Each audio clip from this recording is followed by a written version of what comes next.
दोस्तों, योगी आदित्यनाथ का नया फरमान जारी हुआ है और इस फरमान से ऐसा लगता है कि यूपी में दलित, पिछड़े, आदिवासी, गरीब वर्ग के बच्चों को स्कूल में शिक्षा बिल्कुल नहीं मिलेगी। जी दोस्तों, बिल्कुल आज का जो योगी आदित्यनाथ का फरमान जारी हुआ है, वैसा फरमान आज तक किसी ने नहीं दिया है, जो मैं आज आपको बताऊंगा। साथ में सबसे बड़ी खबर, उसका सबसे ज्यादा अगर किसी ने विरोध किया है तो वो पूर्व मुख्यमंत्री मायावती जी ने किया है। मायावती जी जैसे ही योगी आदित्यनाथ ट्वीट करते हैं कि अब स्कूल और तमाम प्राइमरी स्कूलों को बैन किया जाएगा, तुरंत मायावती जी योगी आदित्यनाथ को लपेटे में ले लेती हैं। आज ये भी हम जानेंगे कितने स्कूल बैन होंगे, कहां-कहां के स्कूल बैन होंगे और उनकी कंडीशन क्या है बंद होने की।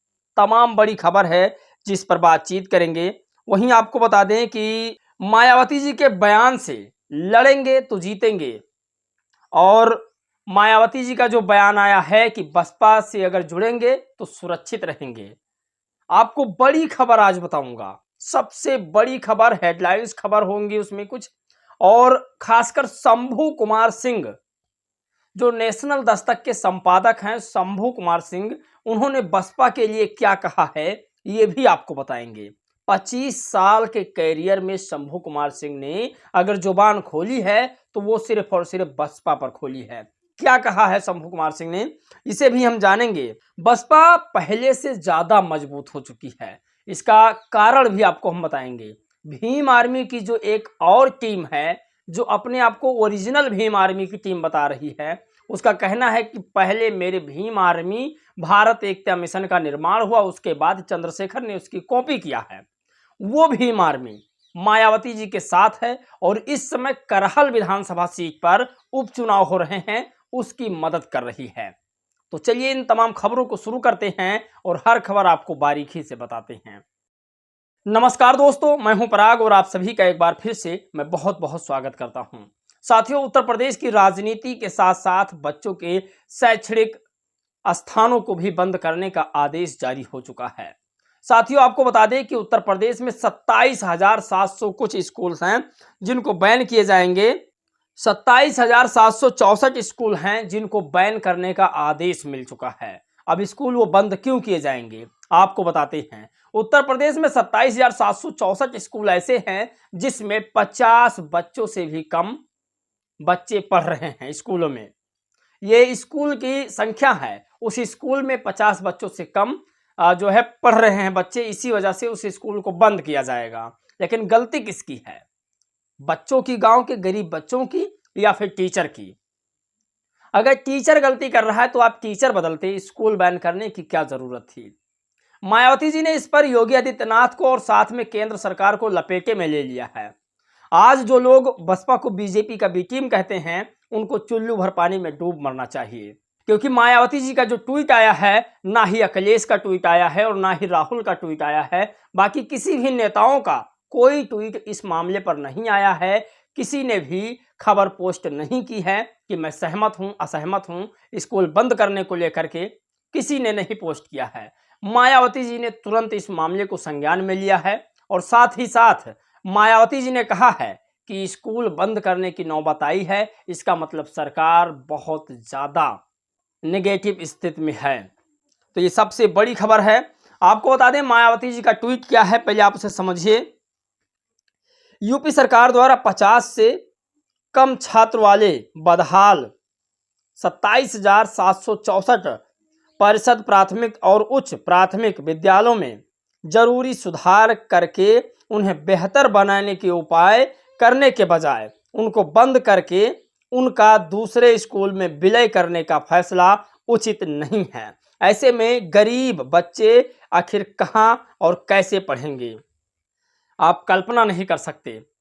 मैंने पहले भी ये बात बताई है और मैंने सोचा भी था कि शायद प्राइमरी स्कूलों को प्राइवेट किया जाएगा। सारी चीज़ों को प्राइवेट करने का सिस्टम बना लिया है इन लोगों ने। अब देश के जितने गरीब समाज के बच्चे हैं, उसमें किसी जाति के बच्चे नहीं हैं, गरीब समाज के जो बच्चे हैं वो कहाँ जाएंगे पढ़ने। आप कल्पना नहीं कर सकते कि भले ही स्कूल में 10, 20, 50 बच्चे जाते थे, वही बच्चे गरीब थे, लेकिन उसको सुधारना चाहिए था। मायावती जी का यह अटल फैसला बिल्कुल सत्य है कि स्कूल को सुधारने के बजाय आप स्कूल को दूसरे स्कूलों में विलय करने जा रहे हैं, ये कदाचित बिल्कुल गलत है। आप लोग मायावती जी के बातों से कितना संतुष्ट हैं मुझे बताते रहिए। और उन्होंने दूसरा कमेंट लिखा बहन जी ने, यूपी व देश के अधिकतर राज्यों में खासकर प्राइमरी व सेकेंडरी शिक्षा का बहुत ही बुरा हाल है, जिस कारण गरीब परिवार के करोड़ों बच्चे अच्छी शिक्षा तो दूर सही शिक्षा से भी लगातार वंचित हैं। उड़ीसा सरकार द्वारा कम छात्र वाले स्कूलों को बंद करने का फैसला अनुचित है। तो बहन जी लगातार ऐसे मुद्दों पर मुखर होकर बोलती हैं। उन्होंने तीसरी खबर इसी के साथ लिखा कि सरकारों की इस प्रकार की गरीब व जन विरोधी नीतियों का परिणाम है कि लोग प्राइवेट स्कूलों में अपने बच्चों को पढ़ाने को मजबूर हो रहे हैं।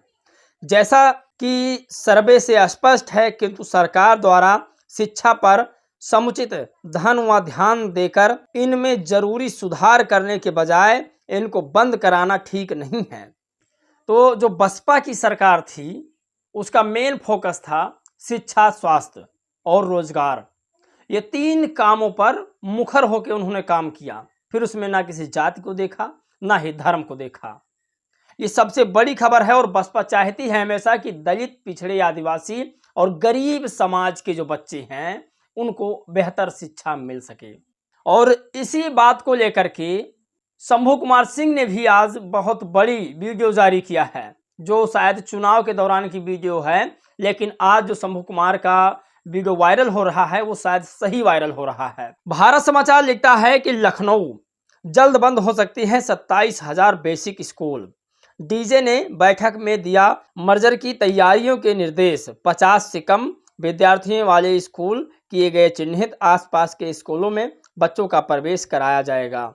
डीजी स्कूल शिक्षा कंचना वर्मा ने बीएसए को दिए निर्देश। तो ये सबसे बड़ी खबर है। और आपको बता दें कि बहन जी ने एक खबर और लिखा कि जुड़ेंगे तो आगे बढ़ेंगे।